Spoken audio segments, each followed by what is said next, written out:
Hi everyone, I'm Dr. Alison Mears, specialist periodontist based in Barbados. I am Dr. Sergei Adonian, an orthopedic surgeon. I'm Dr. Leanne Bertrand. By profession, I'm a nutritionist. I'm a Dominican.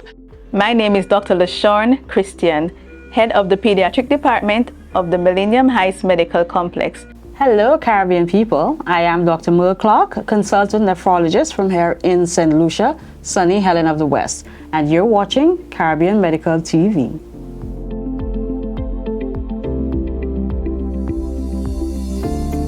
We are the culmination of generations' worth of genetic imprints, echoing the history of those who came before us. Our story is part of the great design, forging an intricate web within the biosphere of our planet. But sometimes, in this design, there are hidden complexities leading to genetic mutations. This notable increase in incidence in cancer is worldwide, and it's clearly documented that we have been having, as a planet, an increase in incidence of cancers. So remember, cancer is a genetic disease. It's not always an inherited disease, but it is always a genetic disease. And as our life expectancy as a species has increased, you have more genetic dysfunction occurring. We're living longer, right? We're not necessarily living better, but we're living longer because our medicines have improved, our treatments have improved, and as a result of living longer, we are now becoming more susceptible. We're now developing more cancers as our genes break down for the natural process of aging. So that's why we're seeing more cancers overall.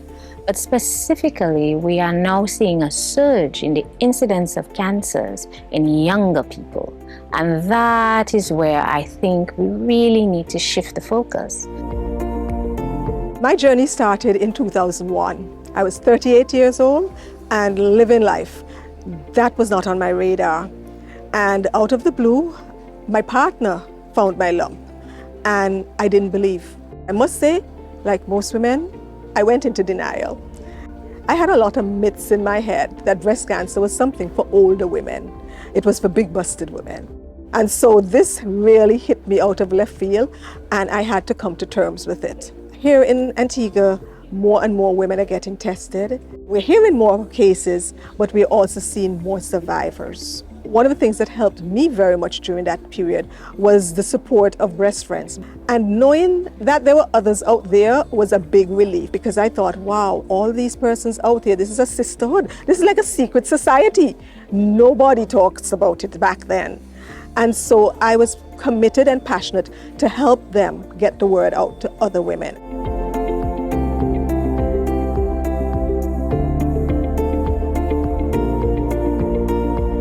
Approximately 10 to 15% of all women who present with breast cancer will have a genetic inheritable predisposition, right? I recently had a patient, 38 years old, at diagnosis with breast cancer.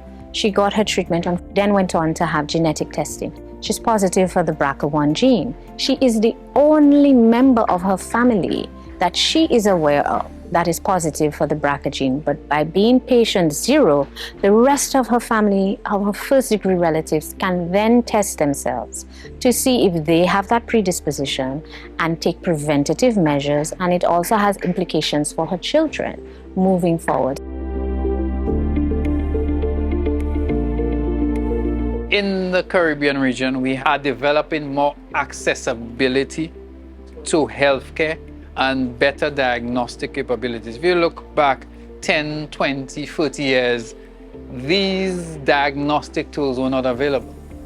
So can you say there's a shift if the demographics are changing, if the diagnostic tools, you have a culture that is more geared up towards going to seek healthcare?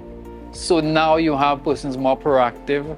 I think over the next 10, 15 years, when we start to collect that data, we can give a more educated assessment of what are those carcinogenic or cancer-causing things in our population within the Caribbean, which is very unique because we're just a mix of the many different cultures. So cancer registry is a fantastic start. So you have to look at the end in mind and try to develop processes, data capture, and databases that can support that.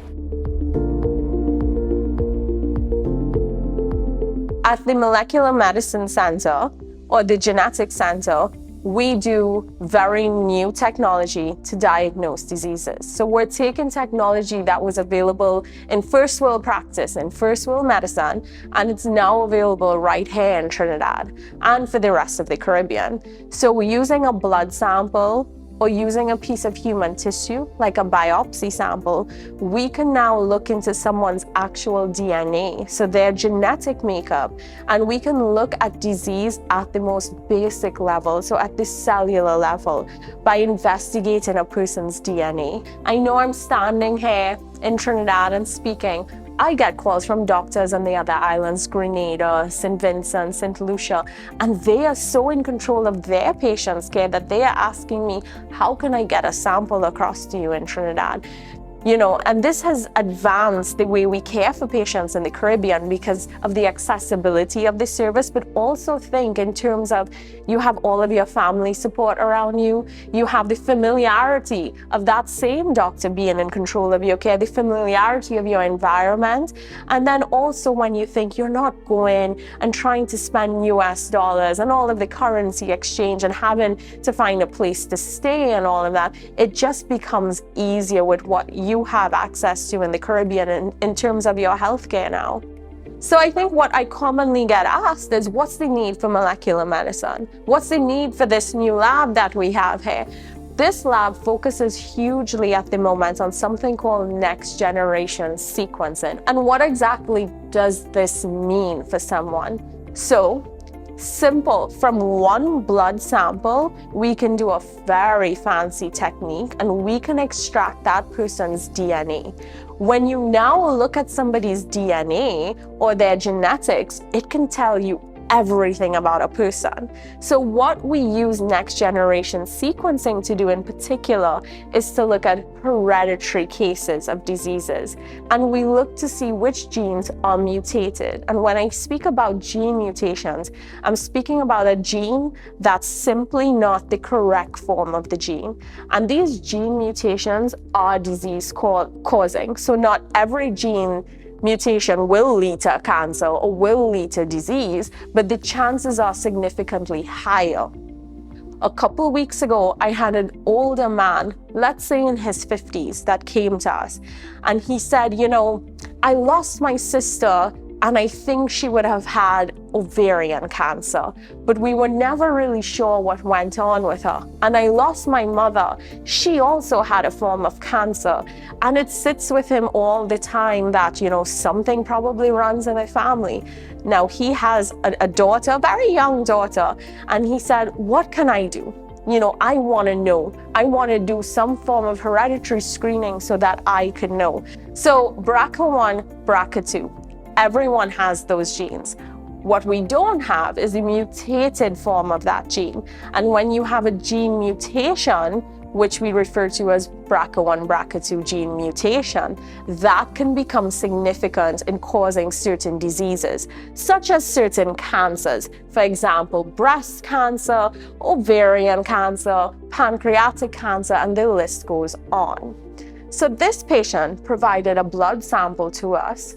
We ran next generation sequencing on this blood sample, and we found a BRCA2 mutation that was present in this man. It was shocking for me, one, to have a male patient come forward for this. And he said to me, I didn't do this for myself. I did this so my young daughter knows now she needs to be screened. She needs to be checked. We need to take a lot of precaution to her. Right? So I thought, wow, this is exactly why we have next generation sequencing. This is exactly what it is used for. Thank you, Dr. Shari Ramsaran, for sharing your insights into this cutting-edge technology that is changing the way we approach healthcare in this new age of possibility and prevention. Social investment has always been an integral part of the Republic Group's DNA.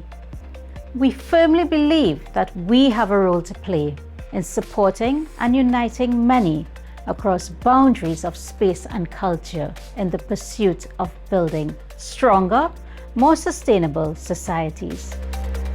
by forging alliances with NGOs and championing meaningful outreach initiatives, we continue to make an enduring, positive impact on the people and communities we serve.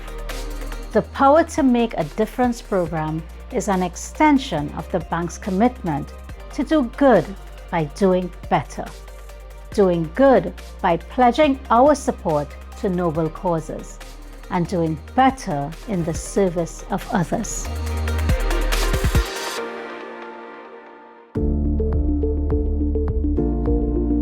Welcome back to Caribbean Medical TV, where we are carrying you to the furthest reaches of the region to hear engaging discussions from the medical community and its impact on our Caribbean region. We have heard how lifestyle is a major contributor to our general health and well-being. But how does this actually factor in with a genetic predisposition towards cancer, and especially as we age? The natural process of aging, we can't really do anything about that, apart from try to live better, but particularly in the younger ones, apart from age, lifestyle changes can also play a significant role in terms of helping decrease our incidence of cancer.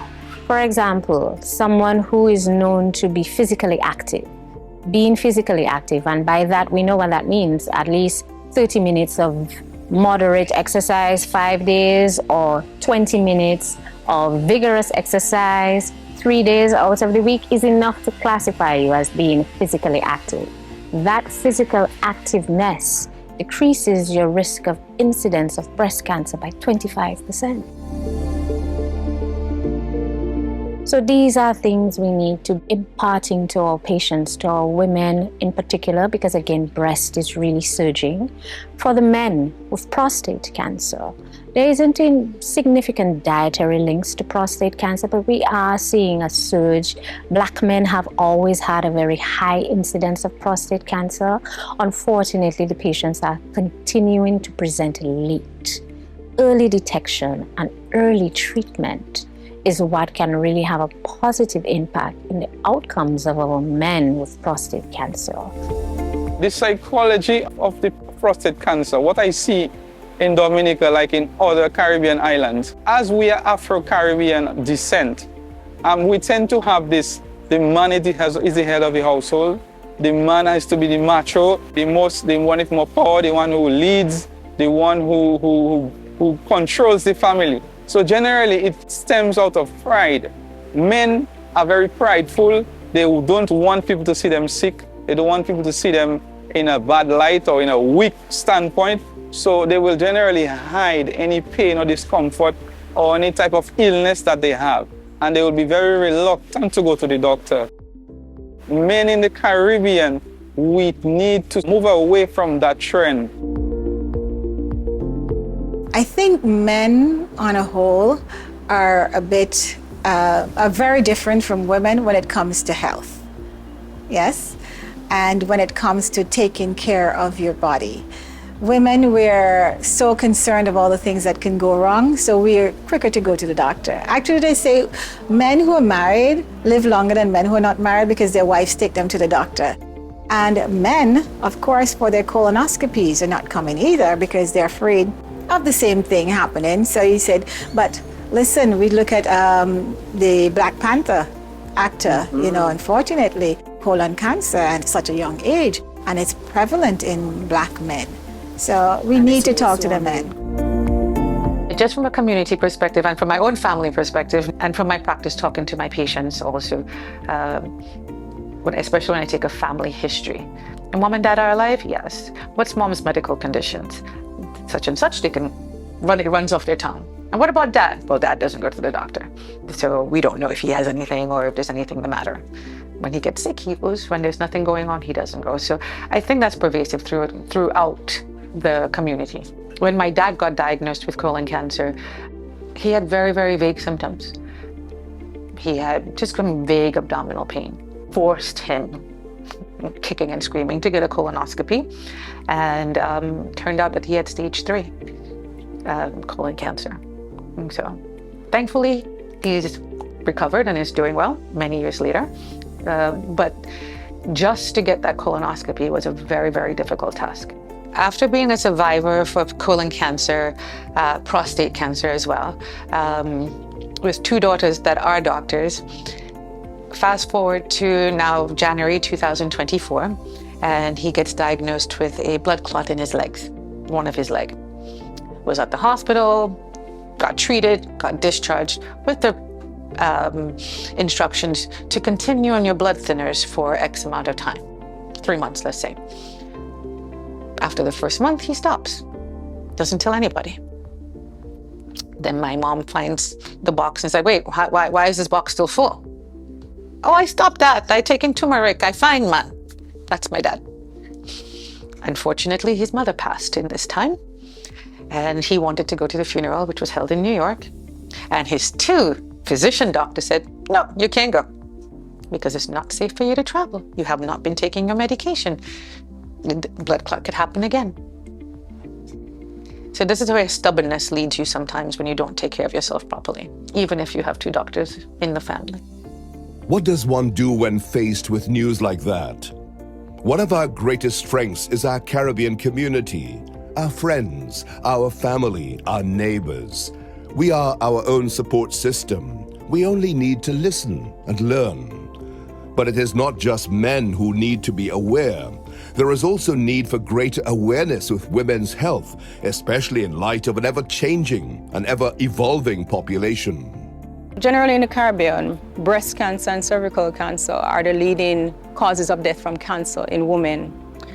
Here in Antigua and Barbuda, it's no different. Cervical cancer is the 2nd most common cancer being diagnosed in women, and it's the 3rd leading cause of death from cancer in our women here.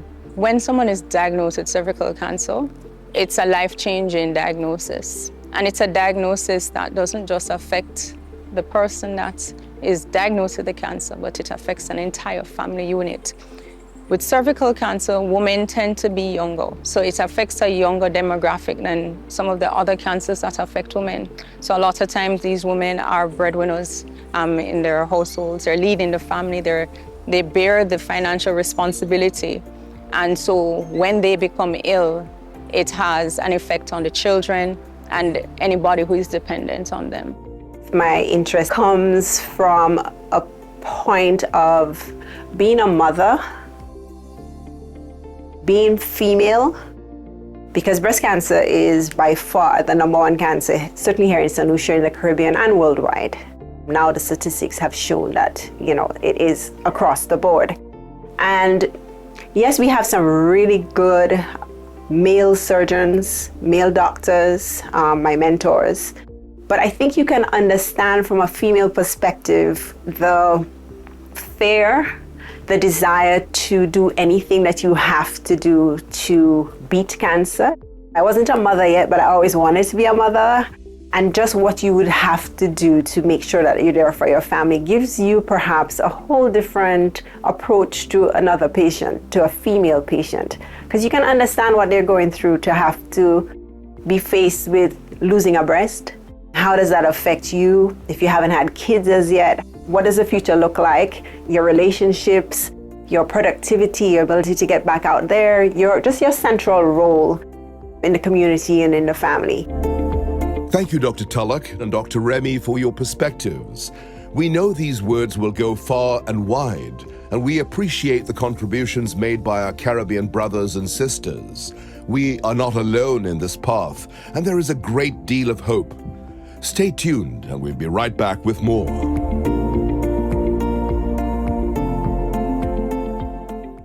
Medcorp Limited, Trinidad's first internationally accredited healthcare provider and one of the nation's top healthcare institutions. With 3 strategic campuses across northwest Trinidad, we offer comprehensive healthcare services for all your needs. We're committed to patient-centered quality care, excelling at treating complex medical conditions. Our 24/7 emergency services provide trusted, timely care when you need it most. We've invested in cutting-edge diagnostic and therapeutic technologies, ensuring higher accuracy in imaging and more effective treatments for better outcomes. Our state-of-the-art ICU delivers the highest level of critical care, backed by the latest medical innovations. Life is precious. Choose the best. Choose Medcorp Limited.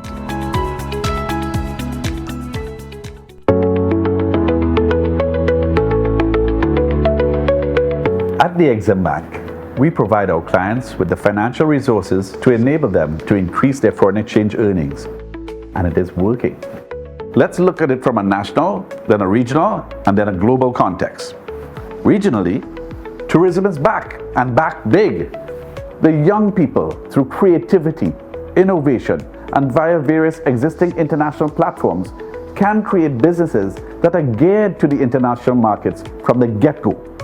Exim Bank is the only official export credit agency in Trinidad and Tobago. We are the preferred option for export financing, with a core focus on developing the export potential of Trinidad and Tobago as a mechanism to diversify the economy and increase non-energy foreign exchange earnings. Exim Bank stands ready to help companies achieve their export ambitions. Let's celebrate success.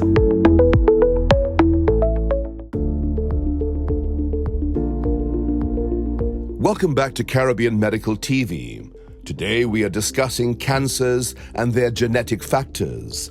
There is even one closer to the surface that typically gets overlooked, and it has to do with the largest organ we possess.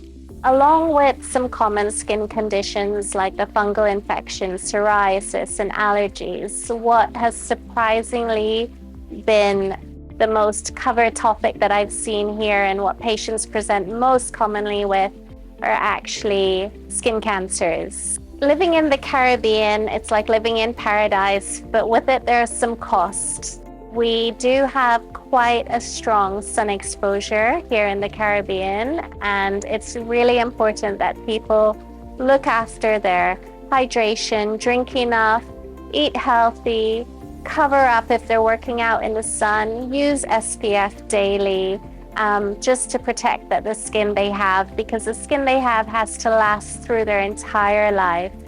I think what might change in the next few years would be, the thinning of the atmosphere, having stronger rays reaching us. And I think over time, in the future, wearing sunscreen and covering up from the sun will become even more important. And the damage caused by rays from the sun we'll probably start to see a lot more cancers in the future. So our health is determined by a number of different factors: our diet, our lifestyle, our environment, the kinds of things we're exposed to in both our physical environment, our social environment, as well as internal factors like our own biochemistry, which is governed by our genomes and our genetics. And so we really have to, if we're trying to understand what is making our population sick or what's making us prone to a certain disease, we really need to study all of these factors, and we need to study them in the unique context of that population. It's not enough to say that you are studying a disease in population X and then applying the treatments that you've developed to population Y. It may or may not translate. So as a human geneticist, I'm studying the genomes of Caribbean people so that we can start to understand if we have unique genetic contributors to our very high rates of diabetes, cancers, heart disease, etc. And we are seeing preliminary research is showing that we do have, in fact, unique genetic contributors to some of these diseases. And this then leads to the idea that we might, in fact, need to develop novel treatments that are suitable for our population that may not be developed elsewhere because those populations do not have these unique genetic features. And cancer, we're beginning to see that as a contributor to heart disease. Most times, you said there's a genetic test for breast cancer, so that brought the point to my brain. The treatment for most of these cancers, we're now beginning to realize could have what's called a cardiotoxic effect. So it's good for the breast cancer, but it's damaging the heart. And that is going to provide a sort of what do we do in this circumstance here. That has led us to realize that there are certain cancers that can affect the heart. They have nothing to do with treatment for the cancer. So we now have to expand our vista of what we call heart health care to accommodate all of these new things that are coming up: genetic heart disease, cancer heart disease, environmental heart disease. We think of climate change as climate change and flooding. We don't think of climate change with respect to the health care or the health disaster. If we don't address the environmental pollution, which we know clearly can lead to heart disease, we're going to be on the losing end. There is more than enough evidence, especially with the more common types of cancer, that survival outweighs deaths. In the Caribbean, however, we have to stress prevention. We have to stress the things that you can do, your regular checkups, your screening, paying attention to things like doing your breast exam, doing all the organs that you have that you can actually look at and pay attention to. We talk about skin, we talk about, as rare as it may be, things like testicular cancers, that you yourself, if you pay attention to your body, that you can pick up to do your part. We talk about healthy lifestyles. We talk about eating the healthier foods. We talk about not smoking. We talk about alcohol. Alcohol is very much up there when it comes to some cancers, including breast cancer. So we have to weigh that with a glass of wine that may be protecting the heart, but the alcohol that is also causing or contributing to cancer. But the reality is we want to use these media to let all of us know that we really should get checked out. And there's a reason we do our yearly physicals, where you want your urine checked, check your blood pressure at least once a year, check your blood sugars at least once a year, get your pap smears done. Importantly, it is very sad to see a young female die of cervical cancer. We in nephrology see those patients with end-stage cervical cancer because the tumors they have or all the changes that have happened in the genitourinary tract, the gynecological organs, you find if there's a tumor, that would compress those tubes coming from your kidneys, your ureter, or your bladder, and that would affect the kidneys and cause kidney damage. So, and we've seen it in patients as young as 32. So, just a plug here to say we need to do our pap smears. It is very important. We sometimes don't relate those things, but does your pap smear have to do with kidney disease? Well, we need to prevent cervical cancer. The time has come as a Caribbean region that we do need to eliminate cervical cancer, and we truly can. I'm Desiree Edwards, breast cancer survivor from Antigua and Barbuda.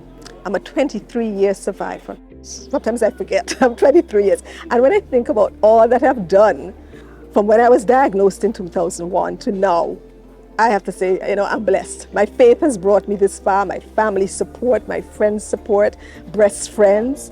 And so, we can do this. You can do this. Anyone who's walking this path, you can do this.